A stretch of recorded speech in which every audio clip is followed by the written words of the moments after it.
Hello hi നമസ്കാരം, good afternoon. Radio Macfast 90.4 അറിവും അതിജീവനവും പദ്ധതിയുടെ ഭാഗമായ മെഡി ടോക്കിലേക്ക് എല്ലാ പ്രിയപ്പെട്ട ശ്രോതാക്കളെയും സ്വാഗതം ചെയ്യുന്നു. ഞാൻ RJ അമൃത കാർത്തിക. ഇന്ന് മെഡി ടോക്കിൽ നമ്മൾ സംസാരിക്കുന്നത് കോസ്മെറ്റിക് ഗൈനക്കോളജി എന്ന വിഷയത്തെക്കുറിച്ചാണ് കേട്ടോ. ഈ ഒരു കാലഘട്ടത്തിലെ എമേർജിംഗ് സ്പെഷ്യാലിറ്റിയാണ് കോസ്മെറ്റിക് ഗൈനക്കോളജി എന്ന് പറയുന്നത്. കേരളത്തിൽ തന്നെ വളരെ ചുരുക്കം ചില ഹോസ്പിറ്റലിൽ മാത്രമാണ് ഈ ഡിപ്പാർട്ട്മെൻറ്റ് ഫംഗ്ഷൻ തുടങ്ങിയിട്ടുള്ളത്. അതിലൊന്നാണ് നമ്മുടെ Chengannur doctor KM Cherian institute of medical science എന്ന് പറയുന്നത്. അപ്പോൾ ഇന്ന് കോസ്മെറ്റിക് ഗൈനക്കോളജി എന്ന വിഷയവുമായി ബന്ധപ്പെട്ട് നമ്മളോട് സംസാരിക്കുന്നത് doctor KM Cherian institute of medical സയൻസസിലെ ലീഡ് കൺസൾട്ടൻറ്റും reproductive medicine and cosmetic gynaecologist കൂടിയായ ഡോക്ടർ കവിത LS ആണ്. ഡോക്ടറിനെ ഏറ്റവും ബഹുമാനത്തോടെ നമുക്ക് സ്വാഗതം ചെയ്യാം. നമസ്കാരം ഡോക്ടർ. നമസ്കാരം ഡോക്ടർ. കോസ്മെറ്റിക് ഗൈനക്കോളജി, അപ്പോൾ ആ ഒരു പേര് പോലെ തന്നെ എനിക്ക് തോന്നുന്നു പലരും അറിഞ്ഞു വരുന്നതേ ഉള്ളൂ എന്ന് തോന്നുന്നു അല്ലേ, ഈ ഒരു കാര്യത്തെ, ഈ ഒരു വിഷയവുമായിട്ട് ബന്ധപ്പെട്ട്. അപ്പോൾ നമ്മൾ ഇന്ന് അതിനെക്കുറിച്ചാണ് സംസാരിക്കുന്നത്. ഒരുപാട് പേർക്ക് അതിനെക്കുറിച്ച് സംശയങ്ങളും ഉണ്ടാവാം. ആദ്യം തന്നെ ഡോക്ടറോട് ഞാൻ ചോദിക്കുകയാണ്, എന്താണ് ഈ ഒരു കോസ്മെറ്റിക് ഗൈനക്കോളജി എന്ന് പറയുന്നത്? ശരിക്കും ഈ കോസ്മെറ്റിക് ഗൈനക്കോളജി എന്ന് കേൾക്കുമ്പോൾ എല്ലാവർക്കും ഒരു കോസ്മെറ്റോളജി അതുമായിട്ട് ബന്ധപ്പെട്ട ഒരു വിഷയമാണെന്നാണ് എല്ലാവരും വിചാരിക്കുന്നത്. ഞാൻ പോലും. അപ്പോൾ ആക്ച്വലി കോസ്മെറ്റിക് ഗൈനക്കോളജി എന്ന് പറഞ്ഞാൽ നമ്മുടെ ലൈംഗിക അവയവങ്ങളുടെ സൗന്ദര്യം കൂട്ടുന്നത് മാത്രമല്ല, അതിൻ്റെ ഫങ്ഷനാലിറ്റി ഇംപ്രൂവ് ചെയ്യുന്ന ഒരു സ്പെഷ്യാലിറ്റിയാണ് ഇത്. ഫങ്ഷനാലിറ്റി എന്ന് ഉദ്ദേശിക്കുന്നത് ഇപ്പം ലൈംഗിക അവയവങ്ങൾ ഉദ്ദേശിക്കുന്നത് നമുക്ക് ബ്ലാഡർ ഉണ്ട്, വജൈന ഉണ്ട്, ഇതിൻ്റെ എല്ലാം ഫങ്ഷനാലിറ്റി കൂടെ ഇംപ്രൂവ് ചെയ്യുന്നതാണ്. അപ്പോൾ അതാണ് കോസ്മെറ്റിക് ഗൈനക്കോളജി എന്ന് പറയുന്നത്. ഓക്കെ ഡോക്ടർ, ഇപ്പം സാധാരണ ഗൈനക്കോളജിയും കോസ്മെറ്റിക് ഗൈനക്കോളജിയും തമ്മിൽ എന്താണ് വ്യത്യാസം?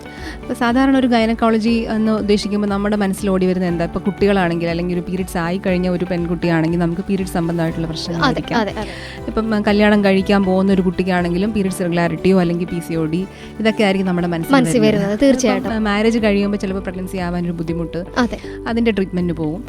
പ്രഗ്നൻസി ആയി കഴിയുമ്പോൾ പിന്നെ അതിൻ്റെ കാര്യമായി. പിന്നെ ഒരു മിഡിൽ ഏജ് ഒക്കെ ആകുമ്പോഴത്തേക്കും നമുക്ക് ബ്ലീഡിങ് ഇഷ്യൂസ്, ഫൈബ്രോയിഡ്സ് അങ്ങനെയൊക്കെയുള്ള പ്രശ്നങ്ങളാണ്. അപ്പോൾ കോസ്മെറ്റിക് ഗൈനക്കോളജി എന്ന് പറഞ്ഞാൽ അതിൽ അഡ്രസ്സ് ചെയ്യുന്ന ചില പ്രശ്നങ്ങൾ സാധാരണ ഒരു ഗൈനക്കോപ്പിയിൽ നമുക്ക് ഓപ്പൺ അപ്പ് ചെയ്യാൻ പറ്റാത്ത വിഷയങ്ങളായിരിക്കാം. ഇപ്പം പെൺകുട്ടികൾക്ക് തന്നെയാണെങ്കിൽ അപ്പോൾ അവരുടെ ഒരു ബോഡി ഡെവലപ്പ് ചെയ്ത് വരുന്ന സമയം ആ ഒരു പ്യൂബർട്ടി ഏജിലായിരിക്കും ആ ബ്രസ്റ്റ് ഡെവലപ്മെന്റും അല്ലാതെ ഇപ്പം വജൈനൽ ഏരിയ അല്ലെങ്കിൽ ഒരു പ്യൂബിക് ഏരിയയിലെല്ലാം ഹെയർ ഗ്രോത്ത് അതൊക്കെ ഉണ്ടാകും. അപ്പം മിക്ക കുട്ടികൾക്കും അവരുടെ ബോഡിയിലുള്ള ചേഞ്ചസ് സൈക്കോളജിക്കൽ തന്നെ കുറേ പ്രശ്നങ്ങൾ ഉണ്ടാക്കാം. ഒരു സൈഡ് പോലെ അല്ല എൻ്റെ മറ്റേ സൈഡ്. ഇപ്പോൾ ബ്രസ്റ്റ് ആണെങ്കിൽ പോലും ഒരു സൈഡിലെ ബ്രസ്റ്റിന്റെ സൈസ് പോലെ അല്ല മറ്റേ സൈഡ്. ഇപ്പോൾ ലേബിയ ആണെങ്കിലും ഒരു സൈഡിൽ ലേബിയ കാട്ടിയും കുറച്ചുകൂടെ വലിപ്പം കൂടുതലാണ്. അപ്പം ഇതെല്ലാം കുഞ്ഞുങ്ങൾ ശ്രദ്ധിക്കും. അപ്പം ഈ കാര്യങ്ങൾ അഡ്രസ്സ് ചെയ്യുന്നതും ഈ ഒരു സ്പെഷ്യാലിറ്റി വഴിയാണ്. ഇപ്പം കല്യാണം കഴിക്കാൻ പോകുന്ന അല്ലെങ്കിൽ സെക്ഷലി ആക്റ്റീവ് ആയിട്ടുള്ള സ്ത്രീകളാണെങ്കിലും അവരുടെ പാർട്ട്ണർ സാറ്റിസ്ഫാക്ഷനെക്കാട്ടും കൂടുതൽ സ്വന്തമായിട്ടുള്ള ഒരു സെക്ഷൽ സാറ്റിസ്ഫാക്ഷൻ ഇല്ലായ്മ, അത് എന്തുകൊണ്ടാണ്, എന്തായിരിക്കും കാര്യം, അപ്പം അത് അവർക്ക് എന്തെങ്കിലും ബുദ്ധിമുട്ടുണ്ടോ, എന്തെങ്കിലും എനിക്ക് ശാരീരികമായിട്ടുള്ള പ്രശ്നം കൊണ്ടാണോ ഈ സംഭവിക്കുന്നത്. ഇപ്പം മാരേജ് കഴിഞ്ഞിട്ടാണെങ്കിലും ഇപ്പം ഡെലിവറി കഴിഞ്ഞിട്ട് അപ്പം ആ ഒരു ബോഡിക്ക് ഒത്തിരി ചേഞ്ചസ്, ഇത്ര ഒരു ഷോർട്ട് സ്പാനിൽ ഒരു ഭയങ്കരമായിട്ട് ഡിഫറൻസ് വരും. അപ്പോൾ പ്രത്യേകിച്ച് അവരുടെ ഫിസിക്കൽ അപ്പിയറൻസിൽ വരും, ജെനിറ്റൽ ഏരിയാസിൽ വരും. ഇപ്പോഴും നോർമൽ വജൈനൽ ഡെലിവറി ആണെങ്കിൽ തന്നെയും അവരുടെ ഒരു നോർമൽ വജൈനൽ ടോൺ ഇംപ്രൂവ് ചെയ്ത് വരുന്നവരെ കുറച്ച് ആ ഒരു സെക്ഷൽ എക്സ്പീരിയൻസിൽ വ്യത്യാസം വരാം. അപ്പോൾ ഇത് എങ്ങനെ അവർക്ക് ഇംപ്രൂവ് ചെയ്യാം, അല്ലെങ്കിൽ ഇതുകൊണ്ട് എന്തെങ്കിലും നമുക്ക് ഇത് ശരിയായി വരുമോ, ഇങ്ങനെയൊക്കെയുള്ള ആങ്സൈറ്റികൾ പല പേഷ്യൻസും വന്ന് സംസാരിക്കാറുണ്ട്. പിന്നെ ഇപ്പോൾ ഒരു മിഡിൽ ഏജ് ആയി കഴിഞ്ഞാൽ ഡെലിവറി കഴിയുമ്പം ഇപ്പോൾ ചുമയ്ക്കുമ്പോൾ യൂറിൻ പോകുക, ഒരു വെയിറ്റ് ഗെയിൻ ഒക്കെ വരുമ്പോൾ ഡെലിവറി കഴിഞ്ഞ് എനിക്ക് ബാത്റൂം പോകുന്നതിന് മുമ്പേ യൂറിൻ ലീക്കായി പോകുന്നു, അല്ലെങ്കിൽ ഒന്ന് ഉറക്കച്ചിരിക്കാൻ പറ്റുന്നില്ല, ചുമയ്ക്കുമ്പോൾ യൂറിൻ ലീക്കാവുന്നു. ഇതെല്ലാം ശരിക്കും അവർക്ക് ഫിസിക്കലി ഭയങ്കരമായിട്ട് അവരുടെ ഒരു ക്വാളിറ്റി ഓഫ് ലൈഫിനെ അഫക്ട് ചെയ്യുന്ന കാര്യങ്ങളാണ്. ഈ കാര്യങ്ങളെല്ലാം നമ്മൾ ഈ സ്പെഷ്യാലിറ്റി വഴി അഡ്രസ് ചെയ്യുന്നു. ഡോക്ടർ, ഞാൻ ഒരു കാര്യം ചോദിച്ചോട്ടെ, നമുക്കിപ്പം ഏത് പ്രായം മുതൽ നമുക്ക് നമുക്ക് ബന്ധപ്പെടാൻ പറ്റും? ഈ ഒരു വിഷയവുമായി ബന്ധപ്പെട്ട് നമുക്ക് ഞാൻ പറഞ്ഞില്ലേ, ഇപ്പോൾ ഒരു അഡോളസെന്റ് ഗേൾ അവരുടെ ഒരു ബോഡിയിൽ ഉണ്ടാകുന്ന ചേഞ്ചസ് ഇത് എന്തുകൊണ്ടാണ്, ഇതിപ്പോൾ നമുക്ക് ഇതിപ്പോൾ സപ്പോസ് ഇപ്പോൾ ലേബിയ മൈനോറ, ഇപ്പോൾ എന്നെ കാണാൻ തന്നെ ഒരു 17-year-old ഗേൾ ഒരു 4 years ബാക്ക് വന്നിരുന്നു, 4-5 years ബാക്ക്. അപ്പം ഒരു സൈഡിലെ ലേബിയ മൈനോറ കുറച്ച് വലുതാണ്. അപ്പം എനിക്ക് ആ സമയത്ത് നമ്മൾ മീൻസ് എനിക്ക് തോന്നുന്നു 4 അല്ല, ഒരു 7 years ആയി കാണും. ഇതിനെ പറ്റി ഒരു അവയർനെസ് ഇപ്പോൾ ഡോക്ടർമാരുടെ ഇടയിൽ തന്നെയും കുറവായിരുന്നു. അപ്പം നമ്മൾ എന്ത് പറയും, ഇപ്പോൾ സാധാരണ അമ്മമാരാണെങ്കിൽ അത് കുഴപ്പമില്ല മോളെ, അത് വലുതാ ആകുമ്പോൾ ശരിയായിക്കോളും. അങ്ങനെ പറയൂ. അപ്പൊ ആക്ച്വലി നമുക്ക് അതിന് സൊല്യൂഷൻ ഉണ്ട്. അപ്പം പക്ഷേ നമുക്കൊരു 18 ഇയേഴ്സ് കഴിഞ്ഞിട്ട് സർജിക്കൽ ആയിട്ടുള്ള സൊല്യൂഷൻസ് ചെയ്യാൻ പാടില്ല. എന്നുവെച്ചാൽ അവരുടെ ഒരു ജെനിറ്റൽ ഏരിയാസിന് ഫുൾ ആയിട്ടുള്ള ഡെവലപ്മെന്റ് ആവണമെങ്കിൽ ഒരു 18 ഇയേഴ്സ് കഴിയണം. അപ്പൊ അതിനു മുമ്പ് നമ്മൾ സർജിക്കൽ ആയിട്ടുള്ള കാര്യങ്ങൾ ചെയ്യാൻ പാടില്ല. അപ്പൊ ഇങ്ങനത്തെ അഡ്വൈസ് ഒക്കെ ശരിക്കും നമ്മളൊരു ഇതിനെപ്പറ്റി അറിവുള്ളൊരു സ്ഥലത്തുനിന്ന് കിട്ടുമ്പോൾ അപ്പൊ അവർക്കൊരു കോൺഫിഡൻസ് വരും. നമ്മളൊരു പിയർ ഗ്രൂപ്പ് അല്ലെങ്കിൽ അമ്മ വീട്ടിൽ നിന്ന് സംസാരിക്കുന്ന കാട്ടി നമ്മൾ അതൊരു ഡോക്ടർ പറയുമ്പോൾ അവർക്ക് കുറച്ചുകൂടി ഒരു കോൺഫിഡൻസ് ഇഷ്യൂ കാണത്തില്ല. എന്നുവെച്ചാൽ ഇത് ശരിയാവും, അല്ലെങ്കിൽ നമുക്ക് ശരിയാക്കി എടുക്കാം. പ്രത്യേകിച്ച് ഇപ്പോഴത്തെ കുട്ടികളുടെ ഒരു ഡ്രസ്സിംഗ് പാറ്റേൺ ഒക്കെ കുറച്ച് ഇപ്പൊ ഇവൻ അവർക്ക് ഇപ്പം ഫ്രണ്ട്സിനോട് സ്വിമ്മിങ്ങിന് പോകുമ്പോൾ സ്വിമ്മിംഗ് ഡ്രസ്സ് ഇടാൻ പറ്റുന്നില്ല, അല്ലെങ്കിൽ ടൈറ്റ് ആയിട്ടുള്ള ഡ്രസ്സ് ഇടുമ്പം അത് ബുദ്ധിമുട്ടാവുന്നു. ഇതെല്ലാം അവരെ കോൺഫിഡൻസ് ഇഷ്യൂവിനെ ഭയങ്കരമായിട്ട് ബാധിക്കുന്നതാണ്. നമുക്ക് ഇതെല്ലാം നമുക്ക് കറക്റ്റ് ചെയ്യാൻ പറ്റും. അതായത് നമുക്ക് നേരത്തെ എല്ലാം മുൻകൂട്ടി എന്താ അതിനുള്ള കാര്യങ്ങളൊക്കെ പറയാം. പക്ഷെ ഒരു സർജിക്കൽ ആയിട്ടുള്ള ചേഞ്ചസ് വരുത്തണമെങ്കിൽ നമുക്കൊരു 18 ഇയേഴ്സ് കഴിഞ്ഞിട്ട് ചെയ്യുന്നതാണ് എപ്പോഴും ഐഡിയൽ. നല്ലത്. Okay, thank you doctor. അപ്പം എന്തുകൊണ്ടാണ് ഇതിന്റെ ഒരു ആവശ്യകത കൂടി വരുന്നത്? ഇപ്പോഴത്തെ കാലത്ത് നമുക്കിപ്പോൾ നമ്മുടെ സ്ത്രീകൾ തന്നെ കുറച്ചുകൂടെ അവരുടെ ശരീരത്തിനെ പറ്റി ആരോഗ്യത്തെ പറ്റിയെല്ലാം വളരെ ബോധവതികളാണ്. അപ്പം അവരുടെ ആരോഗ്യം അവരുടെ കയ്യിലാണ് എന്നുള്ള ഒരു ചിന്ത അവർക്ക് തന്നെ ഉണ്ട്. വേറെ ആരും നോക്കാനില്ല. സ്ത്രീകൾ അവരവരുടെ ആരോഗ്യം ശ്രദ്ധിച്ചാലേ പറ്റുള്ളൂ. അപ്പോൾ ഈ ബോഡി ചേഞ്ചസ് വരുമ്പോൾ തന്നെ അപ്പോൾ അവരുടെ ഒരു സെക്ഷുവാലിറ്റി അല്ലെങ്കിൽ അവരുടെ സെക്ഷൽ സാറ്റിസ്ഫാക്ഷനെ ബാധിക്കുന്ന രീതിയിൽ എന്തെങ്കിലും ഒരു പ്രശ്നം ഉണ്ടാകുമ്പോൾ ഇത് നമുക്ക് പെട്ടെന്ന് തന്നെ ശരിയാക്കി എടുക്കണം എന്ന് അവർക്ക് തന്നെ തോന്നലുണ്ടാവും. ഇത് മാത്രമല്ല, ഞാൻ നേരത്തെ പറഞ്ഞ പോലെ എന്തെങ്കിലും ഒരു യൂറിനറി ഇൻകോണ്ടിനൻസ് എന്ന് വെച്ചാൽ ഈ സ്ട്രെസ് ഇൻകോണ്ടിനൻസിന്റെ പോലത്തെ ഇഷ്യൂസ് ഒക്കെ പണ്ടുള്ള അമ്മമാര് ഇപ്പൊ അമ്മൂമ്മമാരൊക്കെ ആകുമ്പോൾ അവർ 2-3 പ്രസവം ചെയ്യുമ്പോൾ ഇങ്ങനെയാണ്, അങ്ങനത്തെ ഉള്ളൊരു മൈൻഡ് സെറ്റ്. നമുക്ക് ഇതുകൊണ്ട് ജീവിക്കേണ്ടി വരുന്നു. ഇപ്പോഴത്തെ സ്ത്രീകൾ അങ്ങനെയല്ല. നമുക്കിത് ശരിയാക്കി എടുക്കാൻ പറ്റുമോ, അല്ലെങ്കിൽ എന്തെങ്കിലും ഹെൽപ്പ് ചെയ്യാൻ നമുക്കൊരു ഹെൽപ്പ് കിട്ടുമോ എന്നുള്ള ഒരു ആവശ്യം അവർക്കറിയാം. പിന്നെ ഇപ്പം സെക്ഷൽ സാറ്റിസ്ഫാക്ഷൻ തന്നെ ഇപ്പം സ്ത്രീകൾക്ക് സെക്ഷൽ സാറ്റിസ്ഫാക്ഷൻ കൂടുതൽ കിട്ടുന്നത് ക്ലൈറ്റോറൽ ഓർഗാസമാണ്. അപ്പൊ അത് അച്ചീവ് ചെയ്യാനാണെങ്കിൽ ക്ലൈറ്റോറസിന്റെ പൊസിഷൻ അല്ലെങ്കിൽ അതിന്റെ ഹുഡ് ശരിക്കും ഭയങ്കരമായിട്ട് കവർ ചെയ്തിരിക്കുവാണെങ്കിൽ ക്ലൈറ്റോറൽ ഓർഗാസം അച്ചീവ് ചെയ്യാൻ പറ്റില്ല. അപ്പൊ എത്രയോ സ്ത്രീകൾക്ക് ഓർഗാസം അച്ചീവ് ചെയ്യാൻ പറ്റാത്ത റീസൺ ഈ ഒരു ചെറിയ കാര്യം കൊണ്ടാണ്. അപ്പൊ നമുക്കത് വളരെ ഈസി ആയിട്ട് കറക്റ്റ് ചെയ്യാൻ പറ്റുന്ന കാര്യമാണ്.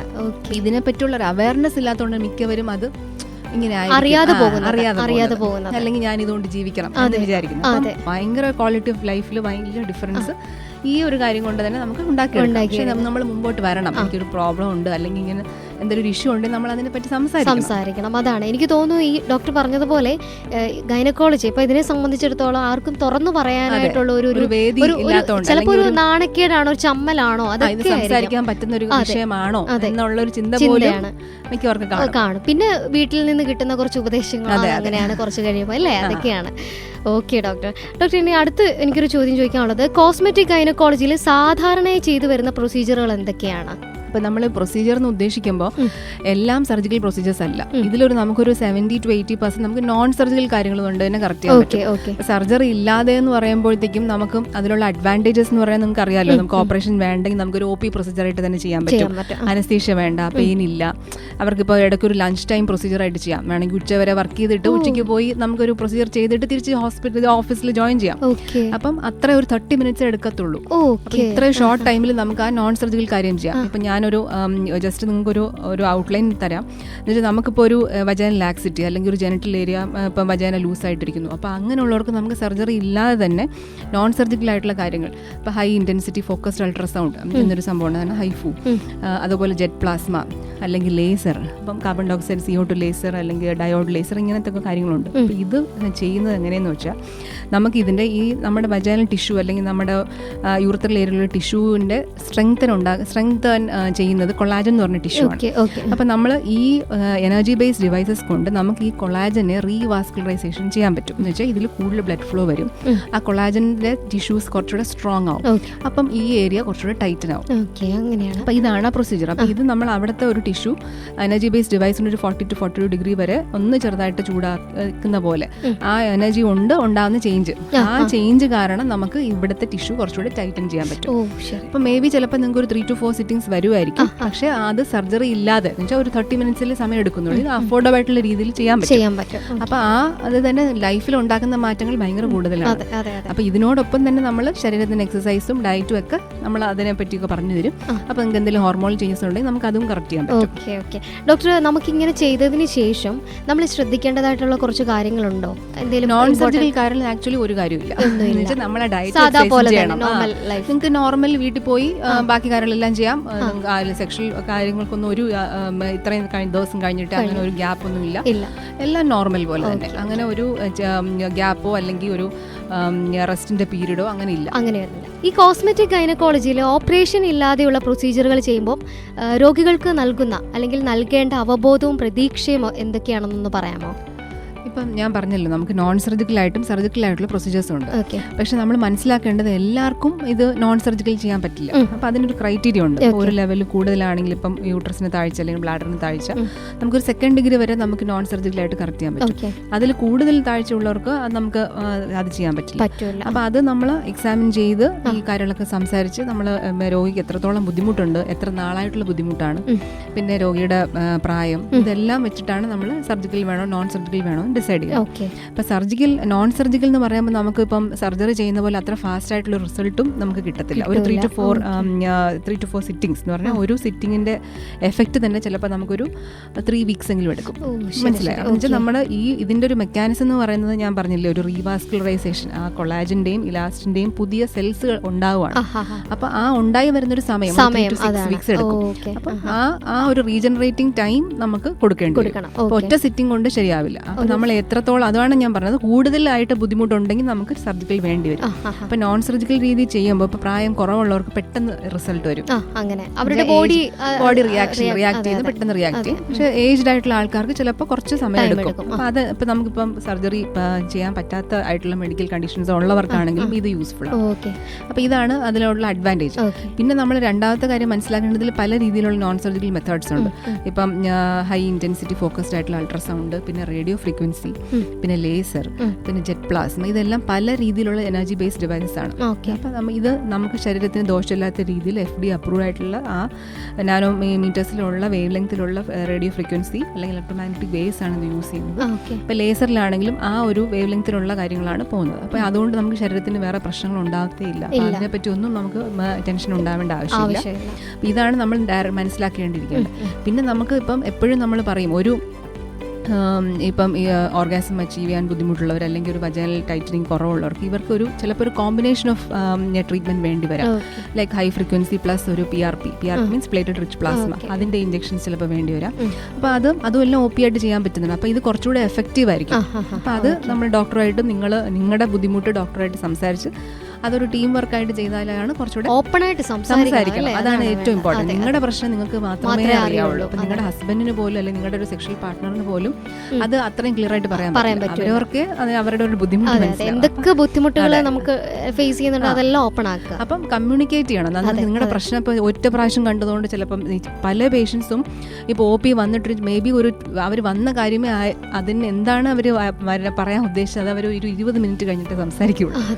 മേ ബി അവർ ആ ഒരു 20 മിനിറ്റ്സ് എടുക്കും അതൊന്ന് അവരുടെ മനസ്സിൽ നിന്ന് പുറത്ത് വരാനായിട്ട്. ചിലപ്പോൾ അവരുടെ ഒരു സെക്ഷൽ ഇഷ്യൂ ആയിരിക്കാം, അല്ലെങ്കിൽ വേറെ എന്തെങ്കിലും ഒരു പ്രോബ്ലം ആയിരിക്കാം. പക്ഷെ ഇവർ വരുന്നത് എനിക്ക് ബ്ലീഡിങ് ഇഷ്യൂ ഉണ്ടെന്നോ അല്ലെങ്കിൽ വേറെ എന്തെങ്കിലും കാര്യം. പിന്നെ നമ്മൾ അവർക്കൊരു കോൺഫിഡൻസ് വരണം, ഇത് സംസാരിക്കാൻ പറ്റുന്ന ഒരാളാണോ, അല്ലെങ്കിൽ നമുക്ക് ആ ഒരു ഐസ് ബ്രേക്ക് ചെയ്ത് കഴിഞ്ഞാൽ അവർ മിക്കവാറും ഓപ്പൺ അപ്പ് ചെയ്യണം. അത് പിന്നെ നമ്മൾ വേറൊരു കാര്യം നമ്മുടെ മനസ്സിൽ വിചാരിക്കേണ്ടത്, നമുക്ക് എപ്പോഴും റിയലിസ്റ്റിക് ആയിട്ടുള്ള എക്സ്പെക്ടേഷൻസ് വേണം. ഇപ്പം നമ്മുടെ ശരിക്കും ഒരു സൗന്ദര്യം കൂട്ടുന്ന കാര്യം മാത്രമാണ് ഉദ്ദേശിക്കുന്നത്. ലൈക്ക് ഇപ്പം നിങ്ങളുടെ ലേബിയൽ ഏരിയ ഇങ്ങനെ ഇരിക്കണം, അല്ലെങ്കിൽ ഒരു ഡാർക്ക് സ്കിൻ മാറണം. ഇപ്പം മിക്കവർക്കും ആ ഒരു ഇൻറ്റിമേറ്റ് ഏരിയ ലൈറ്റനിങ് ഒരു വിഷയമാണ്. എന്ന് വെച്ചാൽ ഡാർക്കനിങ് സ്കിൻ ആണെങ്കിൽ നമുക്കത് ലൈറ്റൻ ചെയ്യാൻ പറ്റും. അപ്പോൾ നമുക്കത് നമ്മുടെ സ്കിൻ ടോണിനായിട്ട് സെയിം ആവോ, അല്ലെങ്കിൽ അപ്പോൾ നമുക്ക് എത്രത്തോളം അച്ചീവ് ചെയ്യാൻ പറ്റും. എന്ന് വെച്ചാൽ നമ്മുടെ ഏഷ്യൻ സ്കിന്നിൽ മറ്റ് പിഗ്മെന്റേഷൻ കുറച്ചുകൂടെ കൂടുതലായിട്ട് കാണിക്കും, ഫോറിൻ സ്കിൻ പോലെ. അപ്പം മിക്കവരും ഈ വീഡിയോസ് എല്ലാം കണ്ടിട്ട് ഇപ്പം ഇവരുടെ മനസ്സിലുള്ള ഒരു പിക്ചർ വേറെയാണ്. അപ്പം അതാണ് നമ്മൾ ഒരു റിയലിസ്റ്റിക് ആയിട്ടുള്ള എക്സ്പെക്ടേഷൻസ് എപ്പോഴും നമ്മൾ ഉണ്ടായിരിക്കണം. അപ്പം ആ കാര്യം നിങ്ങൾ ഡോക്ടറായിട്ട് സംസാരിച്ച്, അപ്പം ചിലർക്ക് തന്നെ അവർക്കൊരു ഓൾട്ടേർഡ് ബോഡി ഇമേജ് കാണും. അവരുടെ മനസ്സിൽ അവരുടെ ശരീരത്തിനെ പറ്റി ഇപ്പം നല്ലതാണെങ്കിൽ പോലും അവർക്കത് ചിലപ്പോൾ സാറ്റിസ്ഫാക്ഷൻ ആവില്ല. അപ്പോൾ ഒരു സൈക്കോളജിക്കൽ ഇഷ്യൂവും അതിൻ്റെ പിറകിൽ കാണാം. അപ്പം നമ്മൾ അത്രയും സമയം നമ്മൾ എടുക്കും ചിലപ്പോൾ. നല്ല ക്ഷമ തന്നെ വേണം. നമുക്ക് അത് പേഷ്യന്റിന് മനസ്സിലാവണം, ഡോക്ടർക്ക് മനസ്സിലാവണം. അപ്പം നമ്മൾ ഇതാണ് എക്സ്പെക്ട് ചെയ്യേണ്ടത്. അപ്പം ഇതിപ്പം ഒരു before the procedure, after the procedure, ഇതാണ് നിങ്ങൾക്ക് വരാൻ പോകുന്നുള്ള ആ ഒരു കമ്മ്യൂണിക്കേഷൻ ശരിയായാലും നമുക്ക് ഇതിനുള്ള കറക്റ്റ് ആയിട്ടുള്ള റിസൾട്ട്. അതെ അതെ അതെ, നമുക്ക് നല്ല മുന്നോട്ട് പോകാൻ പറ്റുള്ളൂ, എന്താണ് അവർക്ക് ആവശ്യം എന്നുള്ളത് അല്ലേ. Okay, thank you doctor. Doctor, ഈ ഭാവിയിൽ കോസ്മെറ്റിക് ഗൈനക്കോളജിയിൽ കൈവരിക്കാൻ സാധിക്കുന്ന കാര്യങ്ങൾ ഇനി എന്തൊക്കെയായിരിക്കുമെന്നൊന്ന് പറയാമോ? ഒപ്പം തന്നെ പുതിയ ടെക്നിക്സ് ആണെങ്കിലും അത് സാമൂഹികമായി എത്രമാത്രം സ്വീകാര്യമാകും? ഇപ്പം കോസ്മെറ്റിക് ഗൈനക്കോളജി എന്ന് പറയുമ്പോൾ നമുക്ക് അതിലുള്ള അവയവങ്ങൾ, ഇപ്പോൾ ബ്ലാഡർ ഉണ്ട്, യൂട്രസ് ഉണ്ട്, ഇപ്പോൾ ഡെലിവറി കഴിയുമ്പോൾ ഉള്ള ബ്രസ്റ്റിലെ ചേഞ്ചസ്, വയറ് ചാടുക, ഇപ്പോൾ ഇതെല്ലാം പല പല സ്പെഷ്യാലിറ്റികളിൽ ചേർന്ന് വരേണ്ട ഒരു സംഗതിയാണ്. ശരിക്കും നമുക്ക് ഇതിലൊരു യൂറോളജിക്കൽ കണ്ടന്റ് ഉണ്ട്, സർജിക്കൽ വിഷയമുണ്ട്, പ്ലാസ്റ്റിക് സർജറി ഉണ്ട്. അപ്പം ഇതൊരു കമ്പൈൻഡ് ആയിട്ടുള്ള ഒരു ട്രീറ്റ്മെൻറ്റ് ആവശ്യമുള്ളതാണ്. അപ്പം ശരിക്കും നമുക്കിപ്പോൾ ഒരു ഡെലിവറി കഴിഞ്ഞിട്ടുള്ളൊരു സ്ത്രീ അപ്പം ഇപ്പോഴത്തെ കാലത്ത് നമുക്ക് അവരുടെ ജോലിയിൽ അല്ലെങ്കിൽ അവരുടെ ബാക്ക് ടു നോർമൽ ഇത് നമുക്ക് പണ്ടത്തെ പോലെ ഒരു റിക്കവറേറ്റ് ചെയ്യാനുള്ളൊരു സമയമില്ല. അപ്പോൾ പണ്ടൊക്കെ നമുക്കൊരു 1 year 2 years കഴിഞ്ഞിട്ട് ജോലിക്ക് പോയാൽ മതി. ഇപ്പോൾ അതിനുള്ള സമയം നമുക്ക് അഫോർഡ് ചെയ്യാൻ പറ്റത്തില്ല. അപ്പോൾ അവർ വിത്തിൻ 6 months തന്നെ അവർക്ക് ബാക്ക് ടു ഓഫീസിലോ അല്ലെങ്കിൽ അവരുടെ ജോലിയിൽ പോകണം. അപ്പോൾ ആ സമയത്ത് അവർക്ക് ഒരു കോൺഫിഡൻസ് വരണം എന്ന് വെച്ചാൽ അവർ ഫിസിക്കലി ഇപ്പോൾ എത്രയാണെങ്കിലും ഒരു കോൺഫിഡൻസ് ഒരു സ്ത്രീയുടെ എന്ന് പറയുന്ന അവരുടെ ഫിസിക്കൽ അപ്പിയറൻസിൽ വളരെ വളരെ കൂടുതലായിട്ടുള്ള ഒരു പെർസെൻറ്റേജ് ഉണ്ട്. അപ്പോൾ അത് നമുക്ക് ഹെൽപ്പ് ചെയ്യാൻ ഒരു മമ്മി മേക്ക് ഓവർ വേണമെങ്കിൽ ശരിക്കും നമ്മൾ ഇതെല്ലാം എല്ലാ കാര്യങ്ങളും നമ്മൾ ഇൻക്ലൂഡ് ചെയ്യണം. അപ്പോൾ ഇതിന് മുമ്പ് തന്നെ, ഇപ്പോൾ ഒരു പ്രഗ്നൻസി ആവുന്നതിന് മുമ്പ്, ഇതാണ് ഞാൻ ശരിക്കും പറയാൻ ഉദ്ദേശിച്ചത്, ഒരു സ്ത്രീ പ്രഗ്നൻസി ആവുമ്പോൾ തന്നെ അവരുടെ ഡയറ്റും അവരുടെ കാര്യങ്ങൾ, ഫുഡ് ഹാബിറ്റ്സ്, ഡയറ്റ്, മെഡിസിൻസ്, എന്തെല്ലാം ആണ് അവർ ശ്രദ്ധിക്കേണ്ടത്, ഇതെല്ലാം ഒരു അവയർനെസ് പ്രഗ്നൻസി ആവുമ്പോൾ തന്നെ ഉണ്ടെങ്കിൽ അവർക്ക് തിരിച്ച് ഡെലിവറി കഴിയുമ്പോൾ അവർക്ക് പഴയ പോലെ ആവാൻ ഈസിയാണ്. മിക്കവരും പ്രഗ്നൻസി ആയി കഴിയുമ്പം റെസ്റ്റും ഫുഡും എല്ലാം എന്താ ഇഷ്ടമുള്ളത് കഴിച്ച് വെയിറ്റ് ഗെയിൻ വരുമ്പോൾ ശരിക്കും ഒരു 2 to 3 years എടുക്കും അവർ കുറച്ചെങ്കിലും പഴയ പോലെ, അപ്പോഴത്തേക്ക് രണ്ടാമത്തെ പ്രഗ്നൻസി ആവും. അല്ല, അപ്പോൾ അവർ ചിന്തിക്കുന്ന ഒരു കാര്യമുണ്ട് ഡോക്ടർ, പൊതുവേ ഞാൻ കേട്ടിട്ടുള്ള ഒരു കാര്യമാണ്, കുഞ്ഞുങ്ങളൊക്കെ ആയില്ലേ ഇനിയിപ്പോ എന്താ, അത് ശരിക്കും പറഞ്ഞ ഒരു എസ്കേപ്പ് ചെയ്യുന്നതാണ്. ശരിക്കും അവരുടെ കയ്യിലാണ് അവരുടെ ശരീരത്തിന്റെ സൗന്ദര്യം അല്ലെങ്കിൽ അവരുടെ ഹെൽത്ത് ഇരിക്കുന്നത്. സൗന്ദര്യം മാത്രമല്ല, ഏജ് കൂടുമ്പോൾ ആ വെയിറ്റ് ഗെയിൻ കാരണം ഉണ്ടാകുന്ന ശാരീരികമായിട്ടുള്ള അസ്വസ്ഥതകൾ കൂടെ നമ്മൾ മനസ്സിലാക്കണം. മുട്ടിന്റെ പ്രശ്നങ്ങൾ, ഈ പറയുന്ന പോലെ ചുമയ്ക്കുമ്പോൾ യൂറിൻ പോയ, സ്ട്രെസ് ഇൻകോൺസ് എല്ലാം വെയിറ്റ് ഗെയിൻ ഉള്ളവർക്കാണ് കൂടുതലായിട്ട് വരുന്നത്. അപ്പൊ അതിന് നമ്മൾ എത്ര നമ്മൾ സർജിക്കലി കറക്റ്റ് ചെയ്താലും അവരുടെ ഈ ബേസിക് ആയിട്ടുള്ളൊരു ഇഷ്യൂ, ആ ഒബീസിറ്റി കറക്റ്റ് ചെയ്തില്ലെങ്കിൽ ഇതൊന്നും ഒരു അത്രത്തോളം ആ എഫക്റ്റീവ്നെസ് കിട്ടത്തില്ല. അപ്പൊ ആ പ്രഗ്നൻസി ഇപ്പൊ സ്ത്രീക്ക് ഏറ്റവും ലൈഫ് ചേഞ്ചിങ് ആയിട്ടുള്ള ഒരു ഇവന്റ് ആണ് പ്രഗ്നൻസി. അപ്പൊ ആ സമയത്തുള്ള ഒരു ഹെൽത്തി ആയിട്ടുള്ള ഒരു ലൈഫ് സ്റ്റൈൽ നമ്മൾ അതിന് മുമ്പേ തന്നെ നമ്മൾ സ്റ്റാർട്ട് ചെയ്ത് കഴിഞ്ഞാൽ ഡെലിവറി കഴിയുമ്പോഴുള്ള ഒരു ബുദ്ധിമുട്ട് അവർക്ക് ഉണ്ടാവില്ല. അതെ, ഓക്കെ, താങ്ക് യു ഡോക്ടർ. അടുത്തത് നമ്മൾ കോസ്മെറ്റിക് ഗൈനക്കോളജിയെ കുറിച്ച് നമ്മുടെ സമൂഹത്തിൽ ഒരുപാട് മിഥ്യാധാരണകൾ നിലനിൽക്കുന്നുണ്ടാവും. അത് കൂടുതലും എന്തൊക്കെയാണ്? മിക്കവരും കോസ്മെറ്റിക് ഗൈനക്കോളജി എന്ന് പറയുമ്പോൾ ഇതൊരു ഭയങ്കര സൗന്ദര്യവർദ്ധകമായിട്ടുള്ള സ്പെഷ്യാലിറ്റിയാണ്, ലൈക്ക് പ്ലാസ്റ്റിക് സർജറി പോലെയാണ്. ഇത് അഫോർഡ് ചെയ്യാൻ പറ്റുന്നതല്ല, ഇത് മോഡൽസിന് മാത്രം ചെയ്യാൻ പറ്റുന്നതാണ്, അല്ലെങ്കിൽ പൈസ ഉള്ളവർക്ക് മാത്രം ചെയ്യാൻ പറ്റുന്നതാണ്. പക്ഷേ ശരിക്കും പറഞ്ഞാൽ ഇത് നമ്മുടെ സാധാരണ ആൾക്കാർക്ക് എന്ന് വെച്ചാൽ നമുക്ക് ഇപ്പോൾ ഈവൻ ഗ്രാമങ്ങളിലുള്ള സ്ത്രീകൾക്ക് പോലും ഇത് അഫോർഡബിൾ ആണ്. അത്രയ്ക്ക് കോസ്റ്റ്ലി ആയിട്ടുള്ള അഫെയർ അല്ല ഇത്. സാധാരണക്കാർക്ക് പ്രശ്നങ്ങൾ സ്ത്രീകൾക്ക് എല്ലാവർക്കും ഒരുപോലെയാണ്. അപ്പോൾ ഒരു ഇഷ്യൂ ഉണ്ടെങ്കിൽ അത് ഈ ഒരു പേര് കേൾക്കുമ്പോൾ, ഇതൊരു പേര് ആക്ച്വലി ഒരു മിസ്നോമറാണ്. ഇത് ഐഡിയലി ഒരു ഫങ്ഷണൽ ഗൈനക്കോളജി എന്ന് വല്ലതും ആയിരിക്കണമായിരുന്നു. അപ്പോൾ കുറച്ചുകൂടെ ഫങ്ഷണാലിറ്റിയാണ് ഫോക്കസ് ചെയ്യുന്നത്. കോസ്മെറ്റിക് ഉണ്ട് എന്ന് വെച്ചാൽ സൗന്ദര്യം ആവശ്യമാണ്, പക്ഷെ ഫങ്ഷണലി ഇംപ്രൂവ് ചെയ്യുന്നതാണ് യോജിക്കുന്നത്. അപ്പം അതാണ് നമ്മൾ മനസ്സിലാക്കേണ്ടത്. അപ്പം നമുക്ക് ഇതാണ് എനിക്ക് തോന്നുന്ന ഒരു മിഥ്യാധാരണ, കോസ്മെറ്റിക് ഗൈനക്കോളജി. ഇപ്പം നമ്മൾ ആ ഫീൽഡിന്റെ പേര് അങ്ങനെയാണ് ആ സ്പെഷ്യാലിറ്റി ഇട്ടിരിക്കുന്നത്. പക്ഷെ അത് കേൾക്കുമ്പോൾ മിക്കവരും എൻ്റെ അടുത്ത് ചോദിക്കുന്നത് ഇതെങ്ങനെയാണ്, ഇതിലെങ്ങനെ ഇങ്ങനെ വെളുപ്പിക്കുന്നതാണോ, അതാണ് ആൾക്കാരുടെ മനസ്സിൽ പോകുന്നത്. എനിക്ക് തോന്നുന്ന ഒരു മിഥ്യാധാരണ മെയിനായിട്ടും അതാണ്.